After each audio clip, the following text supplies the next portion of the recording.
in. He still doesn't want to turn all the way around. So I said, bitch, if I have to tell you to turn around one more time, I'll break your jaw. So he turns around. Like put his hands against the wall, like spread them like the police will make you spread them. I tell him to take his pants off. He doesn't want to do it. I punch him in the face. You know what I'm saying? I squeeze his ass cheeks. 2 handfuls. He tenses up. You know. So I take my pants off. I mean, he's just sitting here the whole time. I had a pair of red and white Jordan with some red shoestrings. So I ain't got nothing on but these tennis shoes and my undershort. I give him the grease. And I tell him to put some on his finger. Stick it in his ass and you know what I'm saying, kind of like fuck yourself to loosen himself up because I know he had never been penetrated before. It was his first time. Just an old penitentiary trick that I learned from some old convicts. If he screamed rape, you know what I'm saying, he had grease under his fingernail. So he greased his own self up. You know what I'm saying? I'm just gonna basically lie and tell him I've been fucking him. He's been my boy. Hell, they gonna buy it. You know what I'm saying? Hell, I'm gonna go to the extreme and get 4 or 5 other guys that lie and say I've been fucking him too, been taken care of. He's been my boy. But I said, what if I take this knife and stab it right through your face? I said, well, you like that? So he's scared now when he see this knife. You know what I'm saying? They had a knife to my eye and one in my throat right here, my jugular. And I'm telling you, I could just feel them, you know, sticking me. And it's like if they put any pressure on it, it's gonna cut me wide open, you know. I go to fucking him. You know what I'm saying? Slowly at first, you know what I'm saying, and try to loosen him up. And it was tight. You know what I'm saying? Like he was definitely a virgin. He's groaning and, you know what I'm saying, moaning and telling me how it hurts. So, you know, I bag out a little bit.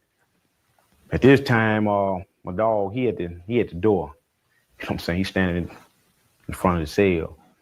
So he's like, man, come on, man, goddamn. Don't hurry up, man.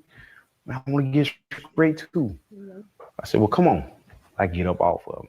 I'm in the middle of it now. I'm there, so I can't welch out now. You know what I'm saying? I got to go through with it. You know what I'm saying? So I'm like stuck there in here with him. He greases himself up.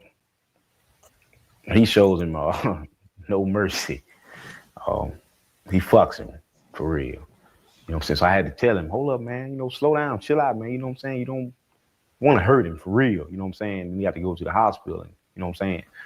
He's gonna automatically have to say what happened. He have sex with him first. Then I have sex with him. Then he have sex with him. I have sex with him. Then he have sex with him. And then that was the end of it. So I didn't finish it first. You know what I'm saying? So I fuck him, you know. I come off. I get my due. Next day, you know what I'm saying?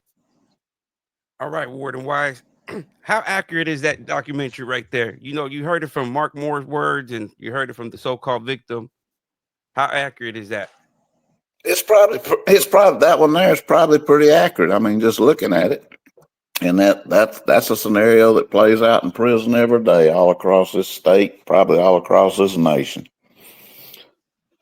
You know, and that's what I'm saying. That goes back to the staffing issue. You know, if you ain't got proper staff and staff that knows what to do, some that's got some sense, that knows how to go down there and do what I call convicting and keep the peace. You know, I don't want nobody getting screwed. I don't want nobody getting raped in my prison when I was there. But I know it happened. And it's a terrible thing. It's just a terrible thing. Yeah, because a lot of people, you know, a lot of people as myself see that documentary as 2 parts of a documentary. The first half you see Mendenhall, which is I'll rewind it, and it's like the boo game. You know, you get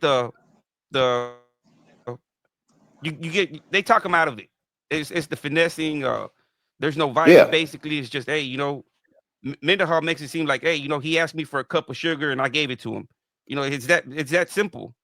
Basically, compared to David, that's the first half of this documentary. Let me see. Right. Well, that's how it usually happens. with the boo game, like you said. That's how it usually happens. It usually is not that violent, but there's times that there is people who rape other people in there.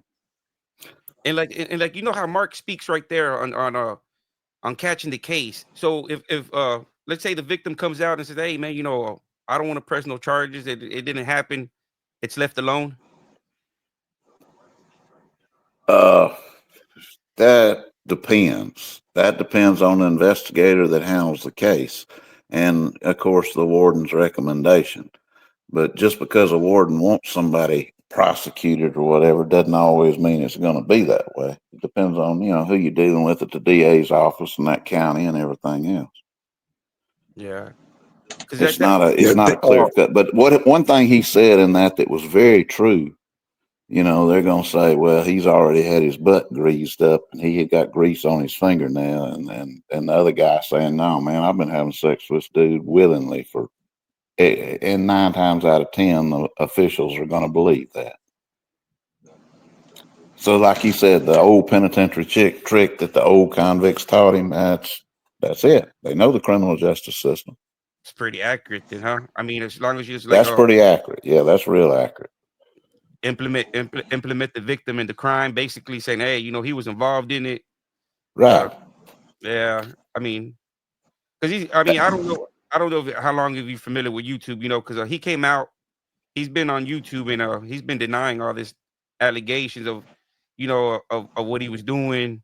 And a lot of people are questioning the second part of the documentary. Like, man, if he's self-admitting to all this type of stuff, you got it on recording. If that type of stuff would have happened out here, that would be looking like a pretty heavy sentence, because you're basically self-admitting. You're putting a weaponry, Oh, that's rape 1. That's just rape 1, plain and simple. And that's why a lot of people Class A felony. Yeah, and that's why people are still like, if he's self-admitting all this stuff, how come nothing happened? And people, so if his excuse is like, oh, I never got charged for it. I never, nobody ever said nothing about it. And that happens, and it shouldn't happen. Somebody like that should be prosecuted. I don't care what they got. You got to send a message to the rest of the population. We're not going to tolerate this crap in here. Yeah, because this I'm pretty sure if this would have popped up, this is like a self-admitting guy going in there and saying, hey, I did this. You basically don't, at that point, you don't even need the victim no more, right? No, that's true. Very true. I mean, but it's about, you want your population to run along and be, you don't want them killing each other and stabbing each other. And that was my biggest concern as a warden. I know that you're going to smoke dope. I know you're going to have cell phones. I know you're going to do all that shit in there. And that don't bother me that much until it leads to violence. And then when you start talking violence or escape, well, then you get my attention. Because a lot of people, they're questioning about the documentary, but they got to remember that documentary, I think you were maybe at the end of your retirement or close to your retirement, that I don't even think, were you able, did they even show you a final, product of the documentary and said, hey, do you want to review it? No, when was that documentary made? Oh, that documentary was made, because it almost seems like they just got certain clips out of you. Just like maybe you weren't probably even there no more when they filmed Mark and them. Because it's like he says that, well, let me rewind it, let me see if you can. I don't think there was any documentaries that was published on YouTube when I was there. See, I'm gonna bring it back to where most of the stuff I saw was after I'd left. Yeah, because this is gonna be, I'm gonna put it up to your part. Now, was that at St. Clair? No, this documentary here was at Limestone. I think it was like 2001. Okay, yeah. See, I left Limestone in 2007, early 2007, when I went to St. Clair. Yeah, this thing was done like 2001, 2002. Yeah. But they also said that they filmed it at two different locations, because even Mark's been adamant about that. He said, man, I got transferred from there, and it's possible that they could have recorded you at another place, at another facility, and said that you were at Limestone. Because I'm gonna press play right here and see if this place is familiar. You got to be ashamed of something that you do. You shouldn't do it.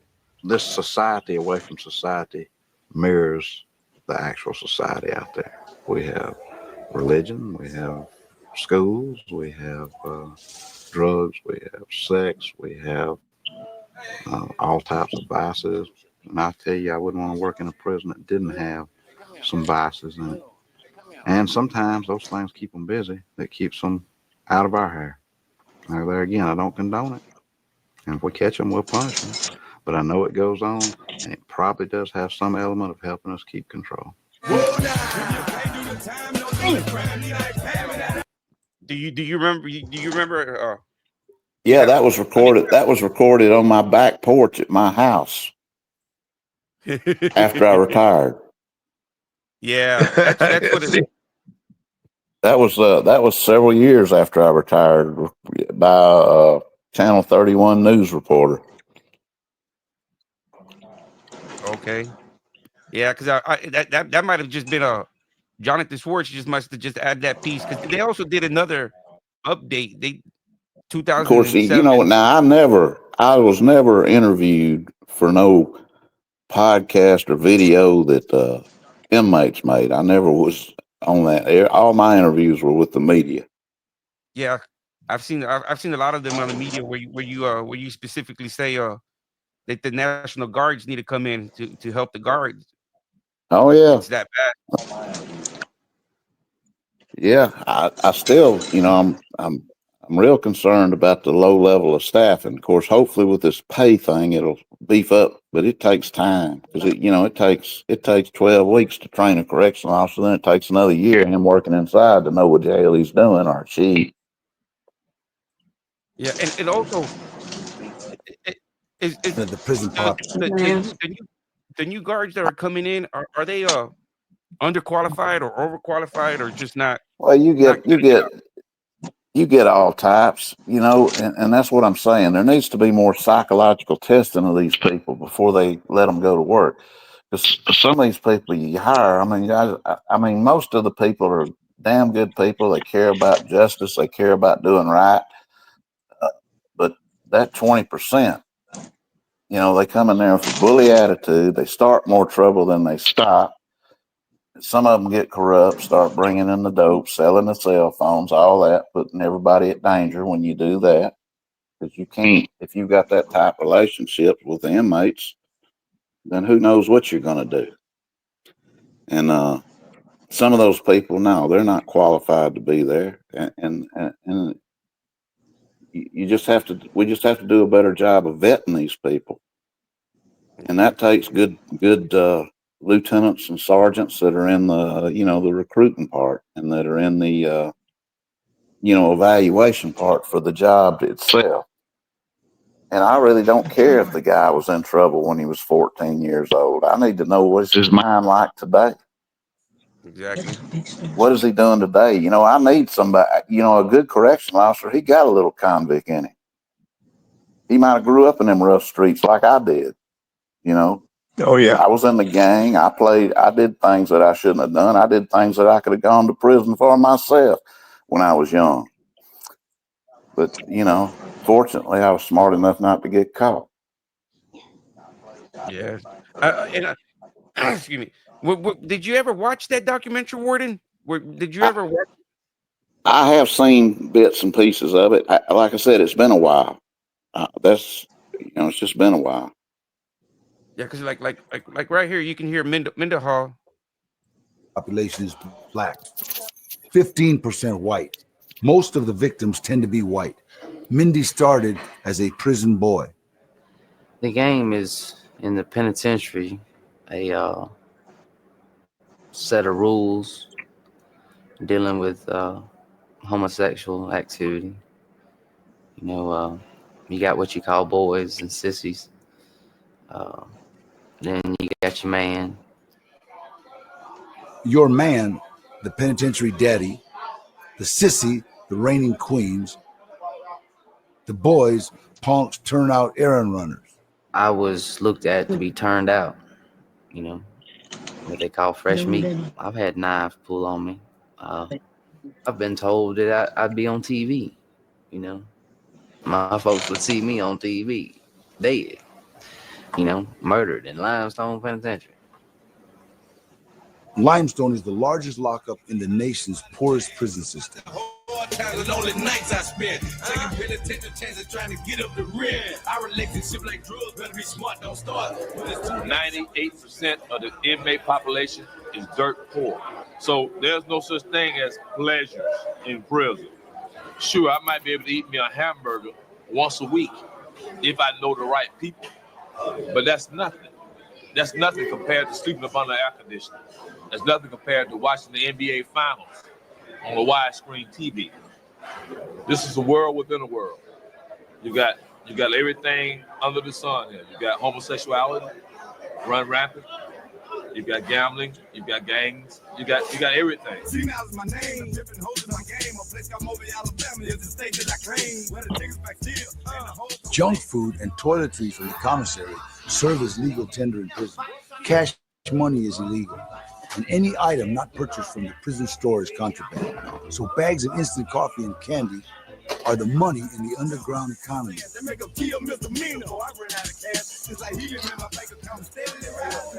The old rules that govern exactly how business is transacted in the penitentiary are as precise as NASDAQ.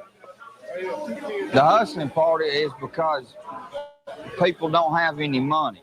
This is how the game works. I ain't got no means of money. I got a box full of candy back there. Cookies, Zuzus, and Wham Whams is what they call it. I'm going to loan it to another inmate. I'll let you get a pack of cookies for 2 packs back next week. If a man borrows too much stuff, it gets too far in debt. Either you fight for it and let him know I'm not going to pay you, so me and you just going to have to whoop each other's ass and we're going to go to lockup. Or we're going to go back here and fuck, just ever how you want to do it. That's the way it works. All right, you heard that inmate, Warden Wise, that William Burnett. Right, I remember William Burnett. I remember him. Oh, you remember? Yeah, you got any good stories about old William Burnett? People I'm like not William off the top of my head, but they'll probably start popping into it after I seen his face. Is he on the ferry team too? Is what? Is he one of them boys too? Like Mendenhall? I don't remember him being that brazen. No, he wasn't like Mindy. But Oh, okay. I don't remember that. Mendenhall was flamboyant, you would say. Mendenhall was a flat out boy, and he liked it. Oh yeah, yes. I mean, I was thinking that it's highly possible, him and Mark probably could have reunited after prison, because it seems like they were really in love with each other. Oh, it's possible, but I've seen Mendenhall have a bunch of marks through the years. Oh, going way back in the 90s, probably maybe even the 80s. I don't know how old Mendenhall is now. Yeah, I think he was there. I think in the 90s. He's been there he got out. He passed away. He passed away? Yeah, he passed away. Him and his current wife were in a car wreck and they passed away. Yeah, I'm sorry to hear that. Yes. Sorry to hear that. But no, he was for lack of a better term, he was a shit stirrer now. Yeah. Okay. That's good to hear. I mean, because now it's highly possible that him and Mark, if they were, because there's a lot of prison studies that have been studied about this documentary because of the relationship him and Mark had, that no more, like how you said it yourself, he enjoyed it, he liked it. So apparently, I'm sure it was consensual on his part. Yeah, he liked to pick and choose who he was going to be with, I'm sure, but they throwed him around like old penitentiary whore now. Yeah. So, and the penitentiary is a rough place. Your documentary shows that. I mean, it's like that dude said, everything's there. Homosexuals, gambling, drugs, it's all there. And here, here for the last, especially the last 10 years, it's been nothing but one big party in there. Basically, I mean, they don't go out to work no more, hardly. Unless you got a job in the kitchen or the laundry or something. So they don't have no more labor jobs for the inmates to go out there and work or anything? No, they don't do farming and stuff like that no more. See, that was good. That was a good thing. I think most of the convicts enjoyed a lot of it. Some of them didn't. Of course, they didn't like being on the farm, but I mean, I think they enjoyed getting out of that prison. Yeah. And we had some good operations going on at Limestone back in the day. We had that contract about them cherry tomatoes, and convicts we let them set that up, set up the line, and I think they got into it. They did a good job. They made the state some money. Yeah, now they're just housed in basically like warehouse. They're just warehoused. They're just in their warehouse waiting for something, and then you got the gangbangers and all that, and you got I mean, that's why I'm saying you need officers on the ground and what I call community policing that get out there and talk to the convicts, know the convicts, and establish that rapport. And my main objective there is to keep the peace, keep people from hurting each other, whether it be convicts and officers. I don't want them getting hurt. And it's a dangerous ass place. Any way you look at it, it's one of the most dangerous places on earth to be. Of course, it's not as bad as sometimes it's portrayed, but it's bad. Yeah, I mean, and you can hear it right here when Mark talks about you owe them that plus interest. They try to get you in a bind. Race, gang membership, smarts, black market profits all determine who's on top. Mark Moore, serving 20 for a gang shooting, was feared and respected at Limestone Correctional. Mark would become Mindy's man. Mindy, that's his nickname. I gave him that nickname all. And he was my baby. I was comfortable with him. In prison, your boys or your sisters, that's like your wife or your